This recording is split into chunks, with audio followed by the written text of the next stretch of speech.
Hey Ben, how you doing? Hey Chuck, I'm doing good. How are you doing? Doing well, thank you.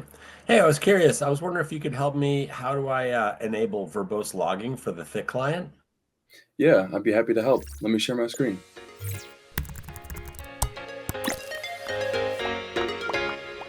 Thick Client Verbose is a built-in tool to capture diagnostics in the OnBase client and configuration. You are going to use this whenever you are troubleshooting issues related to OnBase client or OnBase configuration. There are a couple of ways to enable verbose. Let's get started with the first way, which is for non-login issues in the OnBase client. First, after logging into your OnBase client, navigate to the Help menu, and then to the About OnBase client. There will be a dialog window here. You want to click on the Verbose radio button. Then a password verification dialog window will pop up. Enter the password Chatty. Once this opens up, the verbose logging options, this is where you will choose to activate verbose. By default, it will be inactive. So you just want to click active, and all SQL will be checked by default. And you usually won't have to capture anything about locks. This will be the location where the text file will be written that will contain the logging information. And this truncate file button is very important when using verbose logging, as it will clear out whatever the verbose.txt file has. This is important because verbose will append to any existing verbose file. For an example, if a verbose logging session was previously active and there is a previous session logging information in the text file, if you do not truncate the file, then the session's information will be added to the end of the previous logging information. And this makes it really hard to understand if there's a difference or where the difference is between the two. If you'd like to save the verbose.txt information that already exists from last session, then you should look into backing up that information by cutting or copying it to another location. Then you want to truncate. It's going to ask you if you want to yes or no. In this dialog box, you want to click yes, and then you just want to click save.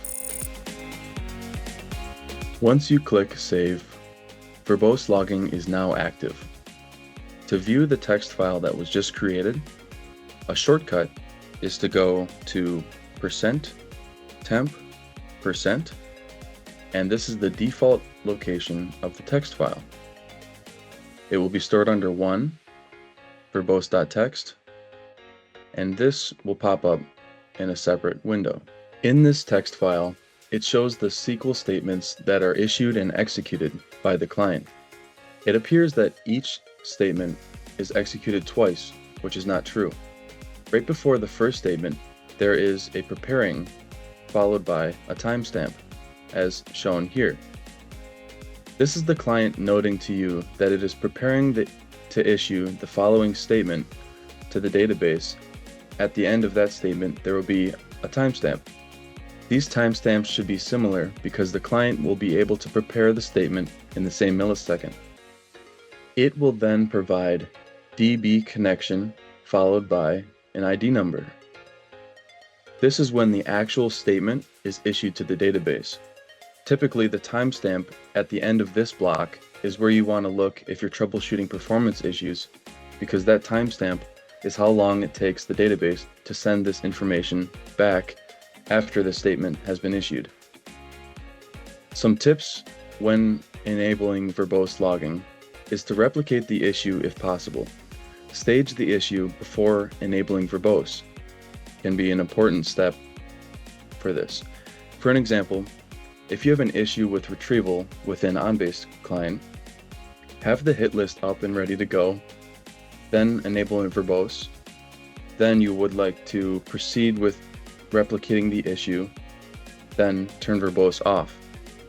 This helps limit information to the specific problem at hand, so you don't have too much cluttered up in the text file.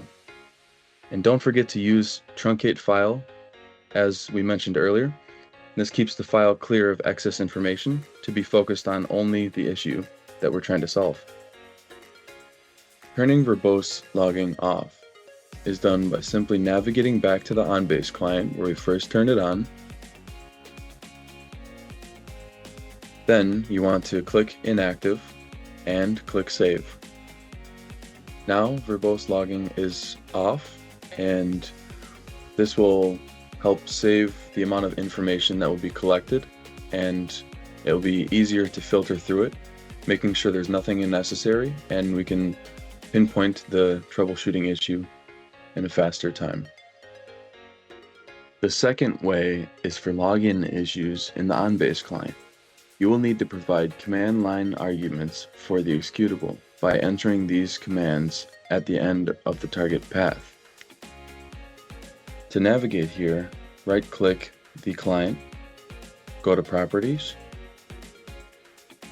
make sure you're under the Shortcut tab, and then at the end of the target path is where you want to enter these command lines. I simply went ahead and added a few command line switches right here at the end of the target path. This will tell the client or configuration to start logging verbose right away.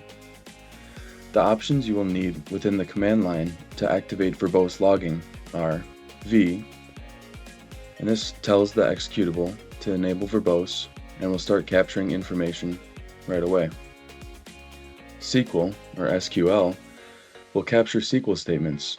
For an example, -v space SQL will allow the verbose to start capturing all SQL statements and nothing else.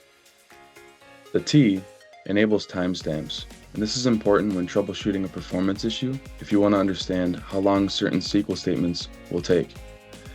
Other command line switches have a more advanced logging experience, and this is something like DC only, which will log this information to the diagnostics console. This is typically used if the output for diagnostics console is more desired than just a text file, which is what verbose provides by default. Another command line switch is SQL space phrase. In this example, we are seeking a specific database table called HSI item data, and is written out as seen. SQL space HSI dot item data, which will filter SQL logs to be specific to this, and no other SQL statements will be captured.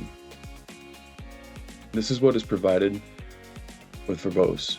It will simply write out the text report as shown earlier, and it'll be in the location that was shown previously in the verbose logging options dialog window. Thanks for watching. Make sure to hit that subscribe button and give us a thumbs up. If you have any questions that you'd like to see answered in an upcoming Question Corner video, leave us a comment below.